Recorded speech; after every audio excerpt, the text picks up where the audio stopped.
আসসালামু আলাইকুম ওয়া রাহমাতুল্লাহি ওয়া বারাকাতুহু। নাহমাদুহু ওয়া নুসাল্লি আলা রাসূলিহিল কারীম, আম্মা বা'দ। আউযু বিল্লাহি মিনাশ শাইতানির রাজীম। ওয়ালিল্লাহিল আসমাউল হুসনা ফাদউহু বিহা। সম্মানিত উপস্থিতি, আমরা ইতিমধ্যে রাসূল সাল্লাল্লাহু আলাইহি ওয়াসাল্লাম যে আল্লাহ তাআলার আসমাউল হুসনা সম্পর্কে যে ফজিলতের কথা বলেছিলেন, যে 99টি নাম যদি কোনো ব্যক্তি মুখস্থ করে আল্লাহ তাআলা বিনিময়ে তাকে জান্নাত দান করবেন। তো আমরা এই হাদিসকে সামনে রেখে আল্লাহ তাআলার যে নামগুলি রয়েছে সেই নামগুলি নিয়ে আমরা আলোচনা শুরু করেছি। ইতিমধ্যে আমরা 50টি নাম সমাপ্ত করেছি। তো আজকে ইনশাআল্লাহ আমরা আলোচনা শুরু করব হরফ ত হরফ থেকে নিয়ে কফ হরফ পর্যন্ত যে কয়টি আল্লাহ তাআলার নাম রয়েছে সেই কয়টি নাম নিয়ে আলোচনা করব, অর্থাৎ 21টি নাম। এই 21টি নাম নিয়ে ইনশাআল্লাহ আমরা আলোচনা করব। তো ত দিয়ে একটি নাম উল্লেখ হয়েছে, আরেকটি নাম বিতর্কিত। তো ত দিয়ে যে নামটি মুহাদ্দিসিনদের নিকট, আলেমদের নিকট সাব্যস্ত হয়েছে সেটা হলো আত-তাইয়্যিব। আত-তাইয়্যিব যিনি হলেন পূত পবিত্র। আত-তাইয়্যিব মিনান নাকাইস ওয়াল আয়ুব, যে দোষ ত্রুটি বিচ্যুতি ইত্যাদি থেকে যিনি পূত পবিত্র তাকে বলা হয় তাইয়্যিব। তো এটা হাদিসে উল্লেখ হয়েছে এই নামটি। রাসূল সাল্লাল্লাহু আলাইহি ওয়াসাল্লাম বলেছেন, আইয়ুহান নাস ইন্নাল্লাহা তাইয়্যিব লা ইয়াকবালু ইল্লা তাইয়্যিবা। হে মানুষ সকল, তোমরা জেনে রেখো যে নিশ্চয়ই আল্লাহ তাআলা হলেন পূত পবিত্র, তিনি পূত পবিত্র আমল কবুল করেন। সুতরাং কোনো ব্যক্তি যদি খারাপ আমল করে এটা আল্লাহ তাআলা অ্যাকসেপ্ট করেন না, গ্রহণ করেন না। এরপর কোনো ব্যক্তি যদি হারাম ভক্ষণ করার পর আমল করে, দোয়া করে, আল্লাহ তাআলা সেটা কবুল করেন না। রাসূল সাল্লাল্লাহু আলাইহি ওয়াসাল্লাম বলেছেন যে আশআসা আগবারা ইয়ামুদ্দু ইয়াদাইহি ইলাস সামা ফাকাল ইয়া রব ওয়া মাত'আমুহু হারাম ওয়া মাশরাবুহু হারাম ফা আন্না ইস্তাজাবু লিযালিক। যে এক ব্যক্তি সফররত অবস্থায় রয়েছে, ধুলায় দূষরিত অবস্থায় রয়েছে, এরপর ওই ব্যক্তি আসমানের দিকে হাত তুলে সে আল্লাহ তাআলার কাছে ফরিয়াদ করতেছে, ইয়া রব, হে আল্লাহ, এই বলে সে ফরিয়াদ করতেছে। তো সফররত অবস্থায় সাধারণত দোয়া কবুল হয়। এরপর এইভাবে সে দুই হাত যদি আকাশের দিকে উত্তোলন করা হয়, দুই হাত তুলে দোয়া করা হয়, তাহলে দোয়া কবুল হয়।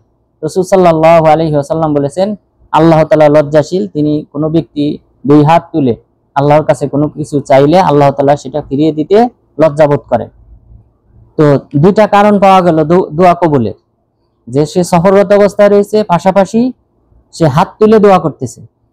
এরপরে ওমাতামুহু হারাম ওয়া মাশরাবুহু হারাম ফাআন্না ইস্তাজাবু লিযালিক, কিন্তু পাশাপাশি তার কিছু অপরাধ রয়েছে, তার মধ্যে তার খাবার হারাম, তার যে পানীয় পান করে সেটাও হারাম। ফাআন্না ইস্তাজাবু লিযালিক, সুতরাং এই হারাম ভক্ষণ করার কারণে কিভাবে তার দোয়া কবুল হবে? তাহলে আল্লাহ তাআলার নিকট উত্তম, আল্লাহ তাআলা তিনি নিজে হলেন তাইয়্যিব, পূত পবিত্র। সুতরাং পূত পবিত্র আমল ব্যতীত আল্লাহর নিকট গ্রহণযোগ্য হয় না, আল্লাহ তাআলা কবুল করেন না। সুতরাং যারা সুদ খায়, ঘুষ খায়, হারাম ভক্ষণ করে, এই সকল ব্যক্তিদের দোয়া আল্লাহ তাআলা কবুল করেন না, যেহেতু তিনি নিজে পূত পবিত্র।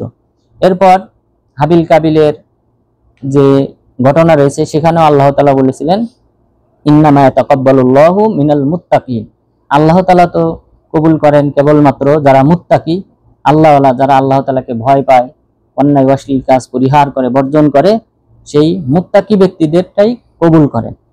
তো সুতরাং আল্লাহ তাআলার একটা নাম হলো তাইয়্যিব, যিনি হলেন সকল দোষ ত্রুটি ইত্যাদি থেকে তিনি পূত পবিত্র, আর এই নামটি হাদিসে উল্লেখ হয়েছে। আর ত দিয়ে আরেকটি নাম আল্লাহ তাআলার উল্লেখ হয়েছে হাদিসে, তবে অনেক আলেমগণ সেটাকে নামের অন্তর্ভুক্ত করেন নাই, সিফাত হিসেবে আখ্যায়িত করেছেন, আল্লাহ তাআলার গুণ হিসেবে আখ্যায়িত করেছেন, সেটা হলো আত-তাবিব। তাবিব মানে ডাক্তার। তো এই নামটা হাদিসে উল্লেখ হয়েছে। আবু রিমসা রাদিয়াল্লাহু আনহু তিনি আসলেন, মক্কায় আসার পর রাসূল সাল্লাল্লাহু আলাইহি ওয়াসাল্লামের সাথে সাক্ষাৎ করলেন। সাক্ষাৎ করার পর তিনি রাসূল সাল্লাল্লাহু আলাইহি ওয়াসাল্লামকে বললেন, আরিনি আল্লাযী ফি যহরি, আল্লাহ রাসূল, আপনার পিঠে যে একটা খতমে নবুয়া যে মোহরটা আছে এটা আমাকে দেখান। ইন্নী রজুলুন তাবিব, কেননা আমি হলাম ডাক্তার। যদি আপনার কোনো রোগ ব্যাধির কারণে হয়ে থাকে তাহলে আমি এর চিকিৎসা দিতে পারবো। তখন রাসূল সাল্লাল্লাহু আলাইহি ওয়াসাল্লাম বললেন, আল্লাহু তাবিব, আল্লাহ তাআলাই হলেন ডাক্তার, ওয়া আনতা রফিক, আর তুমি হলে রফিক তথা মানুষের প্রতি দয়াশীল। তুমি মানুষের প্রতি দয়া করতে পারো, মানুষকে সান্ত্বনা দিতে পারো, কিন্তু প্রকৃতপক্ষে মানুষের রোগ ব্যাধি ভালোকারী হলেন আল্লাহ তাআলা। তো আল্লাহ তাআলাই হলেন তবিব, তবিবুহা আল্লাযী খলাকাহা। আর এই আমার যে খতমে নবুয়াত রয়েছে এটার ডাক্তার হলেন যিনি এটা সৃষ্টি করেছেন। তো এই সাহাবী যেহেতু বুঝতে পারেন নাই যে শেষ নবীর একটা মোহর অঙ্কিত থাকবে এবং এটাই প্রমাণ করবে যে তিনি তারপরে আর কোনো নবী আসবে না, তো এই সাহাবী রাসূল সাল্লাল্লাহু আলাইহি ওয়াসাল্লামকে এই কথা বলার পর তিনি বললেন আল্লাহ তাআলাই হলেন ডাক্তার। তো এটা তাহলে হাদিস দ্বারা প্রমাণিত হয়েছে। আরেকটি উক্তিতে প্রমাণিত হয়েছে, সেটা হলো আয়েশা রাদিয়াল্লাহু আনহার উক্তিতে। আয়েশা রাদিয়াল্লাহু আনহা রাসূল সাল্লাল্লাহু আলাইহি ওয়াসাল্লাম অসুস্থ হয়ে গেলে, অর্থাৎ মৃত্যুর পূর্বে, তখন তিনি তাকে ঝাড়ফুঁক করে দিতেন, যে মুআউযা সূরা নাস ফালাক এটা পাঠ করে তিনি তার হাত দিয়ে মাসহ করে দিতেন শরীরটাকে। তো ওই সময় তিনি বলেছিলেন, আযহিবিল বাস রব্বান নাস আনতাত তাবিব ওয়া আনতাশ শাফি, হে রোগ ব্যাধি ভালোকারী, মানুষের রব, এবং তুমি হলে ডাক্তার এবং তুমি হলে শিফা দানকারী, শুশ্রূষা প্রদানকারী। তো এখানে আয়েশা রাদিয়াল্লাহু আনহা তিনিও আল্লাহ তাআলার ক্ষেত্রে আত-তাবিব তথা ডাক্তার শব্দটা ব্যবহার করেছেন। তো আলেমগণ যারা এটাকে আল্লাহ তাআলার নাম হিসেবে আখ্যায়িত করতে চান নাই, তাদের পিছনে কারণ ছিল একটাই কারণ, সেটা হলো যে আল্লাহ তাআলার নাম যদি হয় তাহলে সেটা হইতে হবে মাহাজ আসিফাত, অর্থাৎ শুধুমাত্র গুণকে বোঝাবে, আল্লাহ তাআলার গুণাগুণকে বোঝাবে। এখানে কোনো প্রকার ত্রুটি বোঝায় এরকম কোনো শব্দ ব্যবহার করা যাবে না আল্লাহ তাআলার নামের ক্ষেত্রে। তো তবিবের মধ্যে আলেমগণ বলেছেন তবিবের মধ্যে ভালো ডাক্তার আছে, খারাপ ডাক্তার আছে। তো সেই দৃষ্টিকোণ থেকে আল্লাহ তাআলার ক্ষেত্রে এই যে ইহতেমাল, সম্ভাবনা, খারাপের এই সম্ভাবনাটা আল্লাহর ক্ষেত্রে নিসবত করা যাবে না। এই কারণে আলেমগণ তবিব শব্দটাকে, অনেক আলেম তারা এটা আল্লাহ তাআলার নাম হিসেবে উল্লেখ করেন নাই, সিফাত হিসেবে উল্লেখ করেছেন, যেটা আল্লাহ তাআলার একটা গুণাগুণ, বৈশিষ্ট্য। এরপর হরফ জ দিয়ে আল্লাহ তাআলার একটাই নাম উল্লেখ হয়েছে, সেটা হলো আয-যাহির। যাহিরের দুইটি অর্থ রয়েছে। একটি অর্থ যেটা হাদিসে উল্লেখ করা হয়েছে, সেই অর্থটা হলো যে তিনি সবার উপরে, তিনি সত্তাগতভাবে যেখানে থাকেন সেই স্থানটা হলো সব কিছুর উপরে, সকল মাখলুকের উপরে। হুয়াল আউয়াল ওয়াল আখির ওয়াল যাহির ওয়াল বাতিন, আল্লাহ তাআলা তিনি হলেন প্রথম, তার পূর্বে কেউ নেই, এবং তিনি হলেন সর্বশেষ, তারপরে আর কেউ থাকবে না। এরপর হুয়া যাহির, তিনি হলেন লাইসা ফাওকাকা শাই। রাসূল সাল্লাল্লাহু আলাইহি ওয়াসাল্লাম বলেছেন, সহিহ মুসলিমের হাদিস, আনতা যাহিরু ফালাইসা ফাওকাকা শাই, আপনি হলেন যাহির, যার উপরে আর কেউ নেই। তাহলে সকল সৃষ্টিকুলের উপরে যিনি অবস্থান করেন সত্তাগতভাবে, তাকে বলা হয় যাহির। এটা একটা অর্থ। তো সুতরাং সেই দৃষ্টিকোণ থেকে আল্লাহ তাআলা সর্বত্র বিরাজমান এই কথা বলা যাবে না। এটা কুফরি মতবাদ। এটা জাহাম বিন সফওয়ান, সর্বপ্রথম জাহাম বিন সফওয়ান সে এই উক্তি করেছিল। তখন হিশাম বিন আব্দুল মালিক, যেহেতু এটা কুফরি মতবাদ, সর্বত্র বিরাজমান, এটা হিন্দুদের আকীদা, যে হিন্দুরা, এটার মানে হলো, মানে তিনি সর্বত্র বিরাজমান, তার মানে আমাদের এখানেও আছে, তারপর সর্বত্র যে সব জায়গায় ডাস্টবিন ময়লা ফেলানো হয় সব জায়গায় সবকিছুর সাথে আছে, নাউযুবিল্লাহ।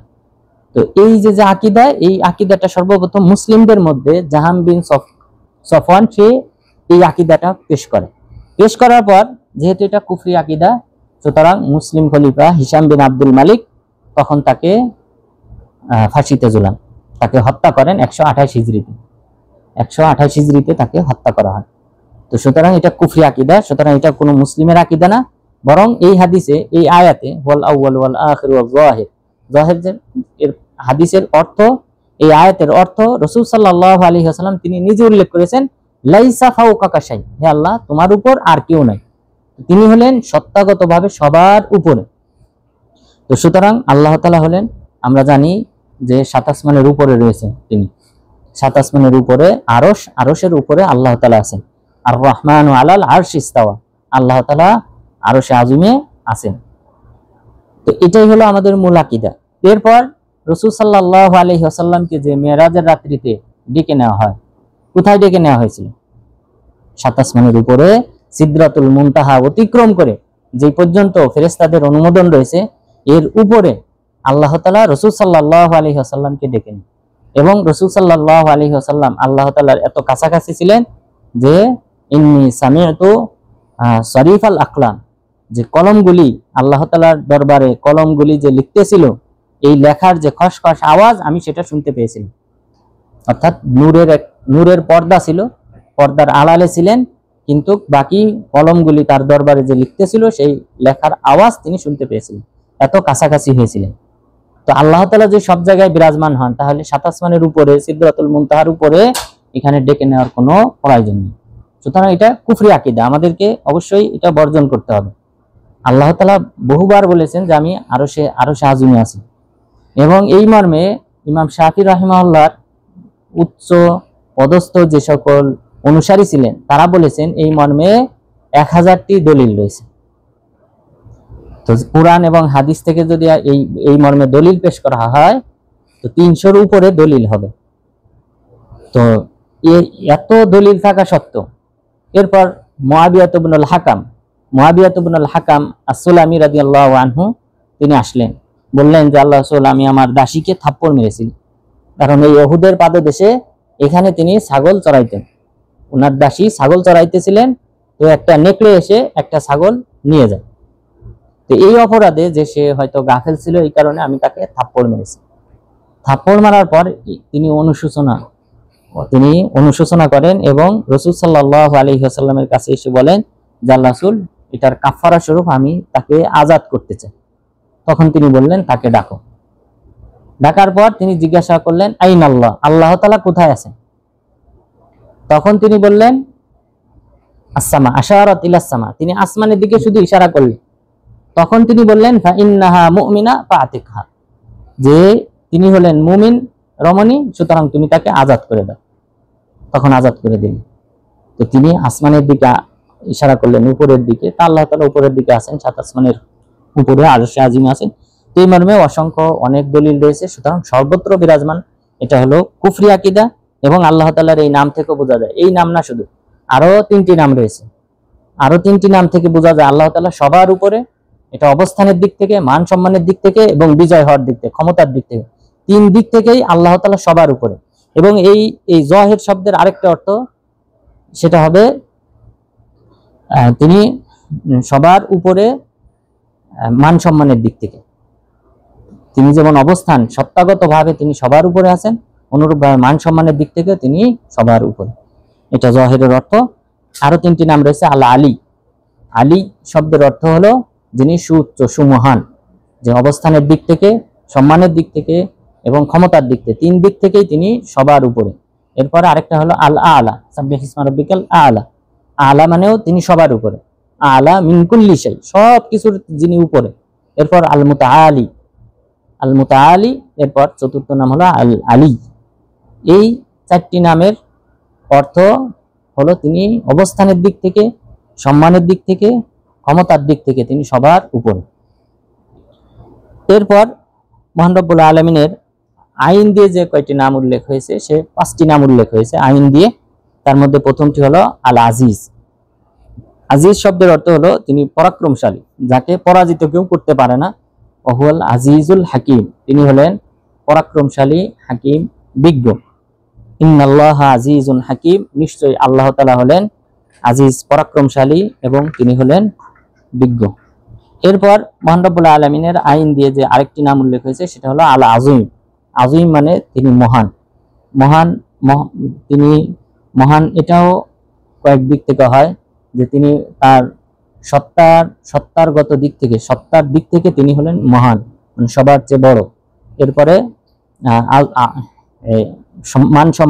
মান সম্মানের দিক থেকে তিনি হলেন মহান, সবার চেয়ে বেশি মান সম্মানের অধিকারী।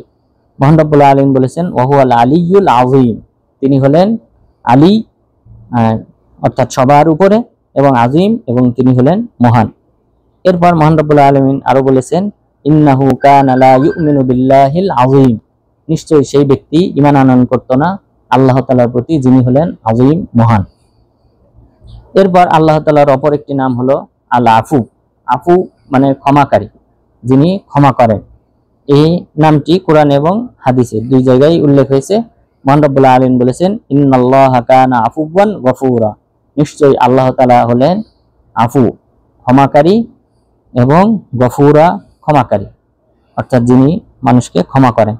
এরপর হাদিসে উল্লেখ হয়েছে, যেটা রাসূল সাল্লাল্লাহু আলাইহি ওয়াসাল্লাম তিনি বিশেষ করে লাইলাতুল কদরে এই দোয়াটা পাঠ করতে বলেছেন, যে আল্লাহুম্মা ইন্নাকা আফুউন তুহিব্বুল আফওয়া ফাআফু আন্নী, আল্লাহ তুমি হলে ক্ষমাকারী এবং ক্ষমাটাকে তুমি পছন্দ করো, সুতরাং তুমি আমাকে ক্ষমা করো। এখানেও আফু নামটা উল্লেখ হয়েছে। এরপর আইন দিয়ে অপর একটি নাম হলো আল আলিম। আলিম যিনি হলেন জ্ঞানী, বিজ্ঞ। মহান রব্বুল আলামিন বলেছেন ফেরেশতাদের সম্পর্কে, ক্বালু সুবহানাকা লা ইলমা লানা ইল্লা মা আল্লামতানা ইন্নাকা আনতাল আলিমুল হাকিম, যে ফেরেশতাগণ বলল যে হে আল্লাহ, সকল পুত পবিত্রতা একমাত্র তোমার জন্য, আর আমরা শুধুমাত্র ততটুকু জানি যতটুকু তুমি আমাদেরকে শিক্ষা দান করেছো, আর তুমি হলে জ্ঞানী এবং বিজ্ঞ। তো এখানে ফেরেশতাগণ এই কথা বলেছিলেন যখন আদম আলাইহিস সালামের সৃষ্টির ব্যাপারে যেহেতু তারা প্রতিবাদ করেছিল, একটা পরামর্শ দিয়েছিল, এর বিপরীতে আল্লাহ তাআলা আদম আলাইহিস সালামকে সবকিছুর নাম শিক্ষা দেওয়ার পরে তিনি পরীক্ষা নিলেন ফেরেশতাদেরকে আর আদম আলাইহিস সালামকে, আদম আলাইহিস সালামের শ্রেষ্ঠত্ব বর্ণনা করার জন্য। তখন আল্লাহ তাআলা বললেন যে তোমরা এই সব কিছুর নাম বলো। তো ফেরেশতাগণ তখন তাদের যে জ্ঞানের পরিধি রয়েছে সেই পরিধি সম্পর্কে তারা স্বীকার করলেন যে আল্লাহ, আমরা ততটুকু জানি যতটুকু তুমি আমাদেরকে শিক্ষা দিয়েছো, এর বেশি আমরা জানি না। তখন আল্লাহ তাআলা আদম আলাইহিস সালামকে বললেন যে তুমি নামগুলা বলো। তখন তিনি নামগুলা সব বলে দিলেন। তো তখন ফেরেশতাগণ স্বীকার করে বললেন যে ইন্নাকা আনতাল আলিমুল হাকিম, হে আল্লাহ তুমি হলে আলিম, জ্ঞানী, এবং হাকিম, বিজ্ঞ। এরপর মহান রব্বুল আলামিনের আরেকটি নাম হলো আল আলী। আলী মানে সুউচ্চ, তিন দিক থেকে, যে অবস্থানের দিক থেকে সত্তাগতভাবে আল্লাহ তাআলা সাত আসমানের উপরে আরশে আজিমে আছেন, এই দিক থেকে তিনি সবার উপরে। এরপর আল আলী মান সম্মানের দিক থেকে শান এবং ওয়াল গলাবা এবং কুদরত, ক্ষমতার দিক থেকেও তিনি সবার উপরে। মহান রব্বুল আলামিন বলেছেন, ক্বালু মাযা ক্বালা রাব্বুকুম ক্বালুল হাক্কা ওয়া হুয়াল আলিয়্যুল কাবীর। এখানে ফেরেশতাদের সম্পর্কে বলা হয়েছে যে আল্লাহ তাআলা যখন কোনো হুকুম জারি করেন, আসমানে হুকুম জারি করার পর ফেরেশতারা সাত আসমানের ফেরেশতাগণ পরস্পরকে প্রশ্ন করতে থাকে যে আল্লাহ তাআলা কি ওহী করেছেন, কি প্রত্যাদেশ করেছেন। তখন তারা বলেন যে ক্বালুল হক, আল্লাহ তাআলা সত্য প্রত্যাদেশ করেছেন, ওয়া হুয়াল আলিয়্যুল কাবীর, তিনি হলেন সুমহান এবং কাবীর, সুউচ্চ। এরপর মহান রব্বুল আলামিনের গয়েন দিয়ে যে নাম উল্লেখ হয়েছে সেটা হলো তিনটি নাম। গয়েন দিয়ে তিনটি নাম উল্লেখ হয়েছে। আল গফফার, গফফার মানে অত্যধিক ক্ষমাকারী, আল্লাহ তাআলা যিনি অনেক বেশি ক্ষমা করেন, সেই অর্থে ব্যবহার হয় আল গফফার। মহান রব্বুল আলামিন বলেন আলা হুয়াল আজিজুল গফফার, জেনে রেখো যে তিনি হলেন পরাক্রমশালী এবং ক্ষমাশীল। আল্লাহ তাআলা ক্ষমাকারী এবং তিনি হলেন পরাক্রমশালী। এরপর এই ক্ষমা সংক্রান্ত আরেকটি নাম উল্লেখ হয়েছে, সেটা হলো আল গফুর। আল গফুর যিনি ক্ষমাকারী। মহান রব্বুল আলামিন বলেছেন আলা ইন্নাল্লাহা হুয়াল গফুরুর রাহিম, জেনে রেখো নিশ্চয় আল্লাহ তাআলা হলেন তিনি গফুর, ক্ষমাকারী, আর রহিম, করুণাময়। তাহলে আমরা ক্ষমা সংক্রান্ত আল্লাহ তাআলার তিনটি নাম পেলাম, যে আল আফু যিনি ক্ষমাকারী, এরপর আল গফফার যিনি অত্যধিক ক্ষমাকারী, এবং আল গফুর যিনি ক্ষমাকারী। এরপর গোয়েন্দে আরেকটি নাম উল্লেখ হয়েছে, সেটা হলো আল গনি। গনি যিনি হলেন ধনী, যিনি মুখাপেক্ষীহীন, বরং সৃষ্টিকুল সকলেই তার মুহতাজ, তার মুখাপেক্ষী। মহান রব্বুল আলামিন বলেন আল্লাহুল গনিয়্যু ওয়া আনতুমুল ফুকারা, আল্লাহ তাআলাই হলেন, তিনি হলেন ধনী আর তোমরা হলে দরিদ্র। এই নামটা হাদিসে উল্লেখ হয়েছে। রাসূল সাল্লাল্লাহু আলাইহি ওয়াসাল্লাম যখন বৃষ্টির জন্য দোয়া করেছিলেন, তখন তিনি বলেছিলেন আনতাল গনিয়্যু ওয়া নাহনুল ফুকারা আনজিল আলাইনাল গায়স, হে আল্লাহ তুমি ধনী, অভাবমুক্ত, আমরা হলাম অভাবী, সুতরাং তুমি আমাদের উপর বৃষ্টি বর্ষণ করো। তো সুতরাং এখানে আল্লাহর নামের মাধ্যমে যে ওসিলা করতে হয়, এই হাদিস থেকেও বোঝা গেল যে রাসূল সাল্লাল্লাহু আলাইহি ওয়াসাল্লাম সাহাবাদের এবং নিজেদের যে প্রয়োজন রয়েছে এবং জীবজন্তুর যে পানির প্রয়োজন রয়েছে, সেই প্রয়োজন মেটানোর জন্য আল্লাহ তাআলার গনি নামটা ব্যবহার করেছেন। গনি নাম উল্লেখ করে তারপরে বলেছেন যে হে আল্লাহ, আমরা হলাম অভাবী, তুমি অভাবমুক্ত, সুতরাং তুমি আমাদের অভাব পূরণ করো, আমাদের উপর বৃষ্টি বর্ষণ করো। তো ওসিলা তিন প্রকার ওসিলা জায়েজ। এক প্রকার ওসিলা হলো আল্লাহ তাআলার নাম, এই যে যে সুন্দর সুন্দর নাম রয়েছে, এই সুন্দর সুন্দর নামের মাধ্যমে ওসিলা করতে হবে যে হে আল্লাহ, তোমার গনি নামের ওসিলায় তুমি আমার ধন সম্পদ বৃদ্ধি করে দাও। যেহেতু এই কারণেই অর্থগুলা জানার উদ্দেশ্যই হলো এটা, যেন আমরা যেই নামের মাধ্যমে দোয়া করলে আল্লাহ দোয়া কবুল করবেন, সেই অনুযায়ী যেন আমরা দোয়া চাইতে পারি। আমাদের পাপ ক্ষমা করার জন্য আমাদেরকে বলতে হবে আফু, গফফার, গফুর। আবার আমাদের সম্পদ চাওয়ার জন্য আল গনি, আল ওয়াহাব, দাতা, আল মুতি, এই জাতীয় নামগুলো ব্যবহার করতে হবে যে আল্লাহ তুমি দাতা, এবং তোমার নামের একটা এই হলো আল গনি, এরপর as-সামাদ, মুখাপেক্ষিহীন, আমরা তোমার মুহতাজ, এই জাতীয় শব্দ উল্লেখ করে হে আল্লাহ আমার দুনিয়াতে ধন সম্পদ বৃদ্ধি করে দাও, সন্তানাদি বৃদ্ধি করে দাও, রিজিক বৃদ্ধি করে দাও। তো এইভাবে দোয়া করতে হবে। তাহলে তিনটা ওসিলা তিন প্রকার, তার মধ্যে জায়েজ ওসিলা হলো তিন প্রকার। একটা হলো আল্লাহ তাআলার সুন্দর সুন্দর নাম, আরেকটি হলো আমাদের নিজস্ব যে আমলগুলা রয়েছে, সুন্দর সুন্দর আমল, ভালো আমল যেগুলা রয়েছে, যেমন আপনি উমরা করেছেন, হজ করেছেন, অথবা রমজান মাসে সিয়াম পালন করেছেন, 5 ওয়াক্ত সালাত আদায় করেন, এই ভালো আমলের মাধ্যমে যে আল্লাহ আমার এই ভালো আমলের ওসিলায় তুমি আমার রিজিক বৃদ্ধি করে দাও, আমার পাপ ক্ষমা করো, এইভাবে জায়েজ। আরেক প্রকার হলো যে সৎ জীবিত উপস্থিত এমন কোন আলেমের কাছে, যাকে মনে করেন যে সে আল্লাহওয়ালা, সেই ব্যক্তির কাছে গিয়ে দোয়া চাওয়া যে আপনি আমার জন্য দোয়া করেন, যেন আল্লাহ তাআলা আমাকে সন্তান দান করেন, আমার রিজিক বৃদ্ধি করে দেন, আমার পাপ ক্ষমা করেন। অর্থাৎ আপনি সরাসরি দোয়া করলেন না, কিন্তু ওই ব্যক্তিকে বা যাকে মনে করেন যে সে আল্লাহর নৈকট্যশীল বান্দা, তার কাছে আপনি দোয়া চাইলেন, এটা জায়েজ। ইয়াকুব আলাইহিস সালামের সন্তানরা যখন ইউসুফ আলাইহিস সালামকে কূপে নিক্ষেপ করেছিল, তারা পরবর্তীতে ভুল বোঝার পর তারা ইয়াকুব আলাইহিস সালামকে বলেছিলেন যে আপনি আমাদের জন্য ক্ষমা প্রার্থনা করেন, কারণ নবী, আশা করা যায় তার দোয়া কবুল হবে। তখন তারা এই 10 ভাই তারা ইয়াকুব আলাইহিস সালামের মাধ্যমে দোয়া করেছিল এবং আশা করা যায় তাদের দোয়া কবুল হয়েছে, তাদের তওবা কবুল হয়েছে। এরপর আল্লাহ তাআলার ফা দিয়ে যে নাম উল্লেখ হয়েছে, তার মধ্যে 2টি নাম উল্লেখ হয়েছে, তবে একটি নামের ব্যাপারে আলেমদের ইশকাল রয়েছে। অধিকাংশ আলেম বলেছেন এটা নাম, অনেক আলেম বলেছেন যে এটা নামের অন্তর্ভুক্ত না। তার মধ্যে প্রথম নামটি হলো আল ফাত্তাহ। আল ফাত্তাহ যিনি হলেন প্রকাশকারী, অর্থাৎ ফাত্তাহ যিনি মানুষের আমলনামা প্রকাশকারী কিয়ামত দিবসে। এরপর আল ফাত্তাহ মানুষের রিজিক প্রকাশকারী, রিজিক বৃদ্ধিকারী, এই অর্থে ব্যবহার হয় এই ফাত্তাহটা। তো আল ফাত্তাহ, মহান রব্বুল আলামিন বলেন ওহু আল ফাত্তাহুল আলিম, আল্লাহ তাআলা হলেন প্রকাশকারী, আল আলিম যিনি হলেন বিজ্ঞ। তো এখানে এই আয়াতটা, এটা প্রকৃতপক্ষে বিচার আচার সম্পর্কে অবতীর্ণ হয়েছে, অর্থাৎ তিনি কিয়ামত দিবসে বান্দাদের আমলনামা প্রকাশ করবেন। মহান রব্বুল আলামিন বলেছেন ইয়াউমা তুবলাস সারাইর, স্মরণ করো সেই দিবসকে যে দিবসে তোমাদের গোপনীয়তা প্রকাশ করা হবে। এটা কিন্তু কঠিন একটা আয়াত, যে ইয়াউমা তুবলাস সারাইর, তোমাদের গোপনীয়তাকে আল্লাহ তাআলা প্রকাশ করবে, অর্থাৎ কিয়ামত দিবসে কোনো গোপনীয়তা থাকবে না, সব আল্লাহ তাআলা প্রকাশ করে দেবেন। তাহলে ফাত্তাহ নামের অর্থ হলো প্রকাশকারী। এরপর আরেক নাম যেটা আল ফাআল। আল ফাআল শব্দটা, এই নামটা অর্থাৎ কার্যকর, বাস্তবায়নকারী, যিনি এতটাই ক্ষমতাধর যে তিনি যেটা বলেন সেটা বাস্তবায়িত হয়। কুন ফায়াকুনের মাধ্যমে তিনি কি করেন? বাস্তবায়ন করেন, যে হও আর হয়ে যায়।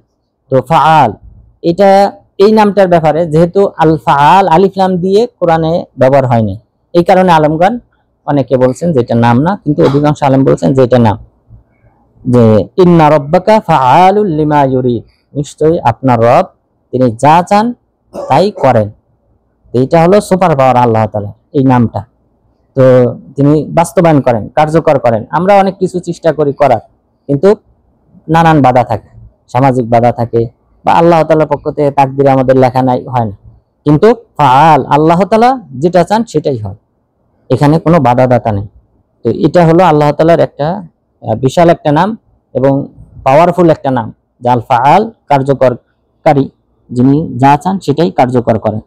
এরপর আল্লাহ তাআলার একটি নাম হলো আল কাবিজ, যিনি রিজিককে সংকীর্ণকারী, রিজিক কমিয়ে দেন। এটা আল্লাহ তাআলার সুন্দর নামের অন্তর্ভুক্ত হয় না নিয়ম অনুযায়ী, যে সুন্দর সুন্দর অর্থ বোঝাবে, কিন্তু আল কাবিজ, যিনি রিজিককে সংকীর্ণ করেন, তো এটা সুন্দর অর্থ বোঝায় না, কিন্তু এটা সুন্দরটা এর এই নামের অভ্যন্তরীণ যে অর্থটা নিহিত রয়েছে সেটা দ্বারা বোঝায়। সেটা হলো যে কাবিজ, যিনি প্রশস্ততা দান করতেও সক্ষম, যিনি আবার সংকীর্ণ করতেও সক্ষম। এটাও তার আল কুদরত তথা ক্ষমতাকে বোঝায়, যে যিনি এটাকে সংকীর্ণ করতেও পারেন, যাকে চান তাকে সীমিত রিজিক দান করেন, যাকে চান তাকে প্রশস্ত রিজিক দান করেন। তো এটা দ্বারা তার পাওয়ার বোঝায়, ক্ষমতা বোঝায়। তো সেই দৃষ্টিকোণ থেকে যে তিনি ক্ষমতাধর, সেই অর্থে এটা আল্লাহ তাআলার আসমাউল্লাহিল হুসনার অন্তর্ভুক্ত, যে আল্লাহ তাআলা সুন্দর সুন্দর নামের অন্তর্ভুক্ত। কোন দিক থেকে? যেটা তার পাওয়ার, ক্ষমতাকে বোঝায়, সেই দিক থেকে। তাহলে আল কাবিজ, এটা এই নামটা হাদিসে উল্লেখ হয়েছে, আর সিফাত হিসেবে কোরআনে উল্লেখ হয়েছে, তবে নাম হিসেবে হাদিসে উল্লেখ হয়েছে ইন্নাল্লাহা আল মুসাইর আল কাবিজ আল বাসিত। নিশ্চয়ই আল্লাহ তাআলা হলেন আল মুসাইর, যিনি পণ্যের দাম বৃদ্ধিকারী, আল কাবিজ, যিনি রিজিক সংকীর্ণকারী, আল বাসিত, যিনি রিজিক প্রশস্তকারী। আর আয়াতে উল্লেখ হয়েছে আল্লাহু ইয়াকবিদু ওয়া ইয়াবসুত, যে আল্লাহ তাআলা রিজিককে সংকীর্ণ করেন যাকে চান তার উপর, আর যাকে চান তার রিজিক প্রশস্ততা দান করেন। এখানে অনেকেই সৌদি আরবে একই সময়ে এসেছে, কিন্তু ইনকামের দিক থেকে আকাশ পাতাল ব্যবধান আছে। কেউ 10 বছর আছে, দুইজন 10 বছর আছে, কিন্তু দেখা যায় দুইজনের মাঝে রিজিকের ক্ষেত্রে বিশাল ব্যবধান। তো সুতরাং এটা আল্লাহ তাআলার হাতে, আল্লাহ তাআলা যাকে চান তাকে তার জন্য রিজিকটাকে প্রশস্ততা দান করেন এবং যাকে চান সংকীর্ণভাবে দান করেন। এরপর আল্লাহ তাআলার আরেকটি নাম হলো, অর্থাৎ কব দিয়ে নাম শুরু হয়ে গেছে, কব দিয়ে আল্লাহ তাআলার 9টি নাম উল্লেখ হয়েছে, কব দিয়ে 9টি নাম রয়েছে। তারপর দ্বিতীয় নামটি হলো আল কাদির, কাদির মানে যিনি ক্ষমতাশীল। মহান রব্বুল আলামিন বলেন কুল হুয়াল কাদিরু আলা আইয়াবাতা আলাইকুম আযাবাম মিন ফাওকিকুম, হে নবী আপনি বলুন যে নিশ্চয়ই তিনি তোমাদের উপর থেকে শাস্তি অবতীর্ণ করতে সক্ষম, অবতীর্ণকারী। আল্লাহ তাআলা তোমাদেরকে উপর থেকে পাথর বর্ষণের মাধ্যমে অথবা আগুনের মাধ্যমে যে কোনো ভাবে তোমাদেরকে ধ্বংস করতে পারেন। এরপর অপর একটি নাম হলো আল কাহির। কাহির অর্থ হলো যিনি অধীনস্থকারী, যে মানুষ যাকে চান তাকে অধীনস্থ করে, অর্থাৎ সৃষ্টিকুল সবাইকে তিনি অধীনস্থ করে রেখেছেন।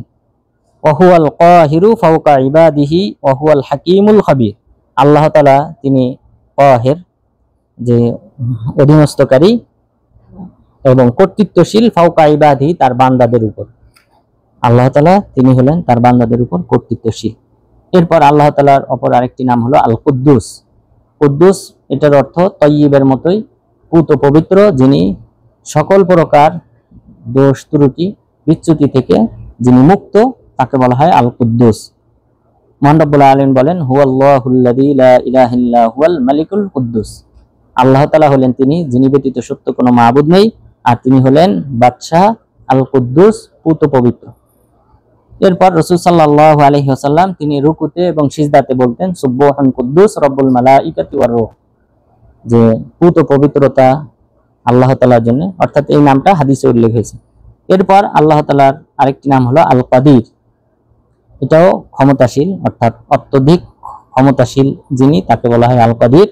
ওয়াহুয়াল আলিমুল কাদির, তিনি হলেন জ্ঞানী এবং কাদির, ক্ষমতাধর। ইন্নাল্লাহা আলা কুল্লি শাইইন কাদির, নিশ্চয়ই আল্লাহ তাআলা সকল বিষয়ের উপর ক্ষমতাশীল। এরপর আল্লাহ তাআলার অপর আরেকটি নাম হলো আল করিব। করিব অর্থ হলো যিনি নিকটবর্তী, যিনি বান্দাদের নিকটে আছেন। মহান রব্বুল আলামিন বলেন ওয়া ইযা সাআলাকা ইবাদি আন্নী ফাইন্নী করিব, বান্দা যখন আমাকে ডাকে তখন আমি তার নিকটেই রয়েছি, অর্থাৎ বান্দা যখনই কোনো কিছু চাইবে আমি তার এই চাওয়া শুনি এবং তার ডাকে সাড়া দিই। ইন্না রব্বি করিবুম মুজিব, নিশ্চয়ই আমার রব তিনি হলেন নিকটবর্তী এবং মুজিব, যিনি ডাকে সাড়া দেন। তো এখানে হয়তো অনেকের মনে এই তারুজ মনে হইতে পারে যে আগের আয়াতে বলা হলো আল্লাহ তাআলা সব কিছুর উপরে, সকলের উপরে, আর এই আয়াতে বলা হয়েছে করিব, নিকটবর্তী। এটা দ্বারা উদ্দেশ্য হলো যে আল্লাহ তাআলা সাহায্য সহযোগিতা ইত্যাদি দিক থেকে বান্দার নিকটবর্তী। আল্লাহ তাআলা সাত আসমানের উপরে থেকে, সেখানে থেকেই তিনি সবকিছু শোনেন, দেখেন এবং বান্দাদের সহযোগিতা করেন, তাদের দোয়া কবুল করেন।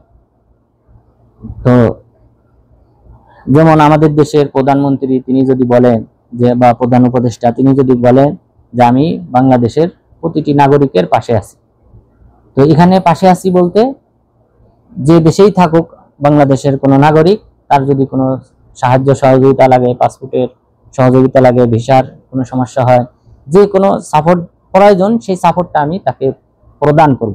এর অর্থ কিন্তু আমরা এটা বুঝি না যে তিনি প্রত্যেক নাগরিকের সাথে সাথে লেগে লেগে আছে। ঠিক অনুরূপভাবে মহান রব্বুল আলামিন তিনি সাত আসমানের উপরে আরশে আজিমে আছেন, সেখান থেকেই বান্দাদের সাহায্য সহযোগিতা করেন, সেখান থেকেই বান্দাদের দোয়া কবুল করেন এবং তিনি সেখান থেকেই সবকিছু দেখেন। এই দিক থেকে আল্লাহ তাআলা বান্দাদের সাথে আছেন। এরপর মহান রব্বুল আলামিনের অপর আরেকটি নাম হলো আল কবি। কবি মানে যিনি হলেন শক্তিশালী। ইন্না রব্বাকা হুয়াল কবিয়্যুল আজিজ, নিশ্চয় আপনার রব তিনি হলেন শক্তিশালী এবং আজিজ, পরাক্রমশালী। এরপর মহান রব্বুল আলামিনের আরেকটি নাম হলো আল কহ্হার। কহ্হার যিনি অত্যধিক মানুষকে অধীনস্থকারী, যে যিনি মানুষের উপর কর্তৃত্বশীল এবং অত্যধিক ক্ষমতাশীল, যিনি সবাইকে অধীনস্থ করে রাখেন। মহান রব্বুল আলামিন বলেন কুলিল্লাহ খালিকু কুল্লি শাই, হে নবী আপনি বলুন আল্লাহ তাআলা তিনি হলেন সবকিছু সৃষ্টিকর্তা, ওয়া হুয়াল ওয়াহিদুল কাহ্হার, তিনি হলেন একক এবং কহ্হার এবং অত্যধিক ক্ষমতাশীল, যিনি সবকিছুকে অধীনস্থকারী। এরপর আজকের আলোচনার আমাদের সর্বশেষ নাম, সেটা হলো আল কাইয়ুম। কাইয়ুম নামটি এটা আল্লাহ তাআলার আসমাউল্লাহ, আল্লাহ তাআলার যে ইসমে আজম রয়েছে সেই ইসমে আজমের অন্তর্ভুক্ত, অর্থাৎ যেই নাম দিয়ে দোয়া করলে আল্লাহ তাআলা দোয়া কবুল করেন। এবং আপনারা জানেন রানী বিলকিস, ইয়ামান থেকে রানী বিলকিসের যে সিংহাসনটা নিয়ে আসা হয়, সেটা কিন্তু ওই তাওরাতের কোনো এক আলেম এনেছিলেন। অর্থাৎ জিনদেরকে বলা হয়েছিল, তারা বলেছিল আপনার চোখের পলক ফেলতে যে সময় লাগবে অথবা এই মজলিস থেকে উঠতে যে সময় লাগবে, দরবারে যে জিনরা ছিল তারা বলেছিল আপনার এই মজলিস শেষ হইতে যে সময় লাগবে এর মধ্যে আমরা নিয়ে আসবো। কিন্তু তাওরাতের ওই আলেম বলেছিলেন যে আমি আপনার চোখের পলক পড়তে যে সময় লাগবে এর মধ্যে আমি রানী বিলকিসের সিংহাসনটা আপনার রাজদরবারে উপস্থিত করব। তিনি যেটা করেছিলেন সেটা ইসমে আজমের মাধ্যমে করেছিলেন, অর্থাৎ যে ইসমে আজমের মাধ্যমে দোয়া করলে আল্লাহ তাআলা দোয়া কবুল করেন, সেই নামের অন্তর্ভুক্ত হলো আল কাইয়ুম, যিনি চিরঞ্জীব। বরং এই নামের উপর এটা এবং আল হাই, যিনি জীবিত, এবং কাইয়ুম মানে চিরস্থায়ী, এই দুইটি নামের উপরই বাকি যত সিফাত নাম রয়েছে সব নাম নির্ভরশীল। অর্থাৎ এই দুইটা সিফাত যদি থাকে তাহলে বুঝতে হবে অন্য সিফাতগুলো রয়েছে। যিনি চিরঞ্জীব, চিরস্থায়ী, তো চিরঞ্জীব চিরস্থায়ী না হলে অন্যান্য যে সিফাতগুলি রয়েছে ক্ষমতা ইত্যাদি এগুলা কিন্তু কোনোটাই টিকবে না, থাকবে না। সুতরাং এই দুইটি নামকে আলেমগণ বিশেষ করে হাদিসে উল্লেখ হয়েছে যে ইসমে আজম 3টি সূরাতে উল্লেখ হয়েছে, সেই 3টি সূরাতে ইসমে আজম উল্লেখ হয়েছে, সেই নামের মাধ্যমে দোয়া করলে আল্লাহ দোয়া কবুল করে। সেই কোন 3টি সূরাতে উল্লেখ হয়েছে এবং কোন নামটি, এটা কাসেম বিন মুহাম্মদ বিন আবি বকর তিনি বের করেছেন। তিনি বলেছেন যে ওটা হলো সূরা আল ইমরান, তাহা, এই সূরাতে যে নামটা এসেছে সেটা হলো আল হাইয়ুল কাইয়ুম, আল হাইয়ুল কাইয়ুম। সুতরাং এই নামটা হলো ইসমে আজম, এবং পাশাপাশি as-সামাদ এটাও ইসমে আজমের অন্তর্ভুক্ত, আল আহাদ এটাও ইসমে আজমের অন্তর্ভুক্ত। এই নামগুলির মাধ্যমে দোয়া করলে আল্লাহ তাআলা দোয়া কবুল করেন। কাইয়ুম সম্পর্কে মহান রব্বুল আলামিন বলেছেন আল্লাহু লা ইলাহা ইল্লা হুয়াল হাইয়ুল কাইয়ুম, আল্লাহ তাআলা তিনি ব্যতীত সত্য কোনো মাবুদ নেই, আর তিনি হলেন চিরস্থায়ী, চিরঞ্জীব। তাহলে আজকের আলোচনার মাধ্যমে আলহামদুলিল্লাহ আমরা ইতিমধ্যে মোট 71টি নাম ইতিমধ্যে আমরা আলোচনা করেছি। ইনশাআল্লাহ বাকি 100টি বা 160টির মতো নাম ইনশাআল্লাহ আমরা ধারাবাহিকভাবে আলোচনা করব। আল্লাহ তাআলা যেন এই নামগুলি জানার মাধ্যমে, এই নামগুলি মুখস্থ করার মাধ্যমে আল্লাহ তাআলার নৈকট্য অর্জন করা এবং পাশাপাশি জান্নাতুল ফিরদাউসে যাওয়ার তৌফিক দান করেন। আমিন। ওয়া সাল্লাল্লাহু আলা নাবিয়িনা মুহাম্মদ ওয়া আলা আলিহি ওয়া সাহবিহি আজমাইন।